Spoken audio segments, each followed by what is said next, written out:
So this video might be a little controversial, but it is what it is.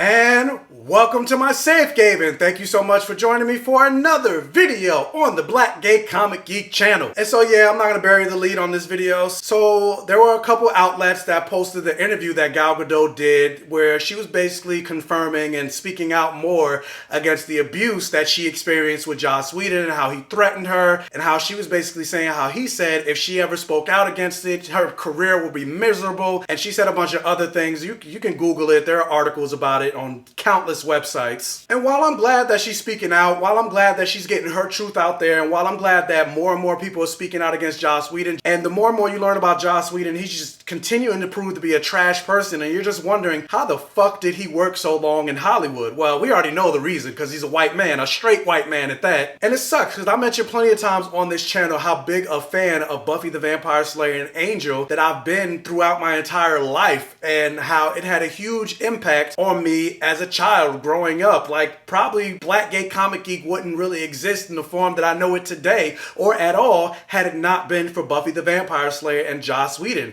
Hell, I did an entire video series on this channel about my top 10 favorite episodes of Buffy the Vampire Slayer. And while I'm not completely gonna throw Buffy the Vampire Slayer away, I'm definitely not supporting anything new that Joss Whedon does. That's why I'm not watching The Nevers. Even though he's gotten fired from it, he still created the show. He's still making money from the show. So I'm like, I don't know if I can do it. I actually just finished editing my video and I wanted to throw this insert in there real quick. Like, I talk about Buffy having a huge impact on me, like so much so that the reason I chose my outro music on my YouTube channel is because I was like, this sounds like the theme song from Buffy the Vampire Slayer. So, like, yeah, it's so fucking sad and trash. But the reason that I'm making this video in the first place is because when I read that article about Gal Gadot coming out and speaking her truth regarding Joss Whedon, I don't know, just something about it really rubbed me the wrong way, because I'm just like, why is it that it took May 9th, 2021 for you to finally speak out against this man? And I know how that sounds, because it's the same shit that people say when people come out against rape victims 9, 10, 12, 11 years later, and they're like, why are you speaking out now? So I'm like, I don't want to be those people. I don't want to be associated with those people. And as a person that was molested as a child, I get the mentality of not wanting to come out and speak because you think maybe it could be your fault. You think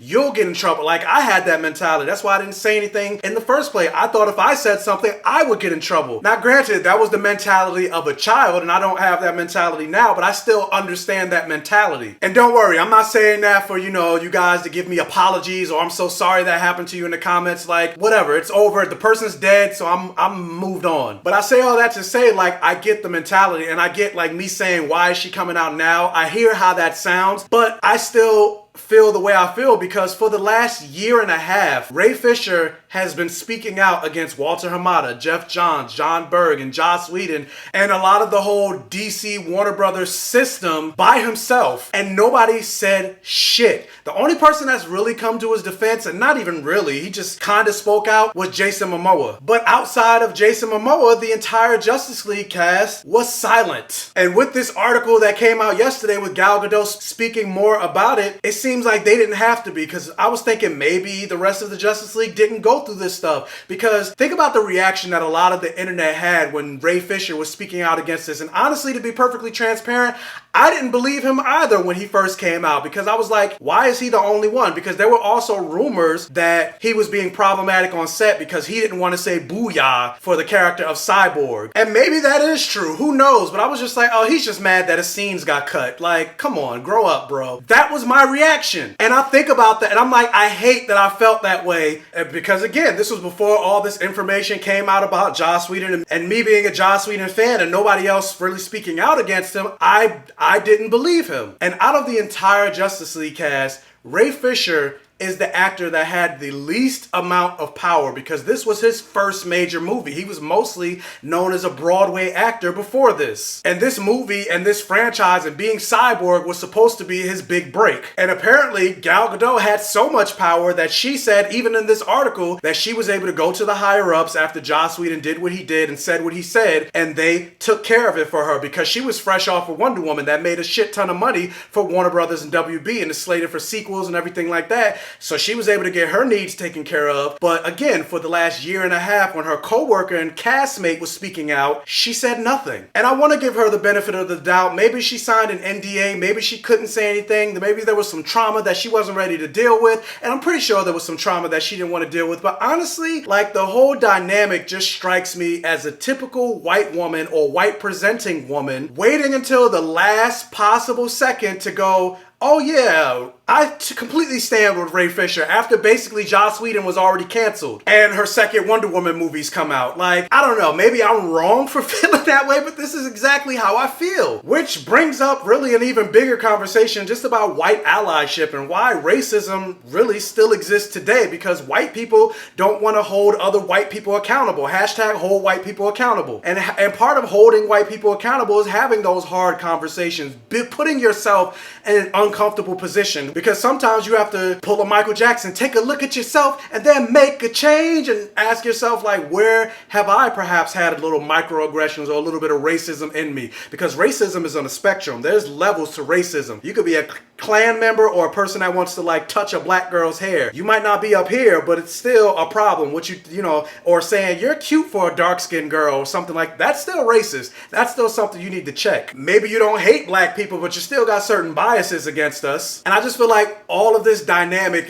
lives in the same pool. Like, yeah, one might be the deep end, but it's still the shallow end. Maybe your toe is dipped in the pool. I don't know. I feel like I'm rambling at this point. And I don't know. Like I said, it could just be me, and maybe I'm trashed for feeling this way, and maybe there's something I need to unpack. I don't know, but this is how I feel. I don't know. That's really it. That's all I gotta say. I don't know what else to say. So, I mean, I don't know. I guess I'll end the video here, but did you guys read the article about the whole Gal Gadot situation? Do you maybe feel the same way I do? Am I crazy? Like, what? How do you feel about it? If I'm being trash, let me know. Call me out. Call me out in the comment section, because I will read all of it. Because, yeah, I don't know. Also, if you can, do me a favor, hit that thumbs up video to really help out this video and the channel and the YouTube algorithm. And if this is one of your first time checking out one of my videos, please check out the other videos on my channel. And if you like what you see, please subscribe for more and hit that bell notification button so you're alerted every single time I post a new video. I promise the other videos are much more lighthearted. And tell your friends, families, and neighbors about my channel to help me continue to grow. And as always, I will catch you guys next time.